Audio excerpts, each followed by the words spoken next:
प्रदेश भाजपा अध्यक्ष की हीन कि मोहन मरकामला पद से हटाना आदिवासी मन के अपमान हरे। प्रदेश कांग्रेस अध्यक्ष मोहन मरकामला हटा के दीपक बैजला अध्यक्ष बनाए के भाजपा आलोचना करे है। प्रदेश भाजपा अध्यक्ष अरुण साव के कहना है कि मोहन मरकामला जौन ढंग ले प्रदेश कांग्रेस अध्यक्ष पद ले हटाए गए है वह केवल श्री मरकाम के अपमान नहीं है बल्कि पूरा आदिवासी समाज के अपमान है। काबर की श्री मरकाम कतको गाँव राज्य सरकार के भ्रष्टाचार के ऊपर टिप्पणी करे रही और उनकर आदेश ला भी लोगन मन नहीं मानत रही है, लेकिन उनका नियुक्ति ला रद्द करे के बाद ऐसे संभावना रही से कि श्री मरकाम ला हटा के कोनो दूसर ला बनाए जाही। फिर जौन ढंग ले श्री मरकाम ला हटाए गए है वही आदिवासी समाज के अपमान समझे जाते। दीपक बैज जी हमारे सांसद साथी है।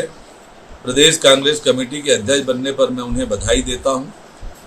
पर जिस प्रकार से कांग्रेस पार्टी ने मोहन मरकाम जी को पद से हटाया है, ये न केवल मोहन मरकाम जी का अपमान है बल्कि एक आदिवासी बेटे का भी अपमान है।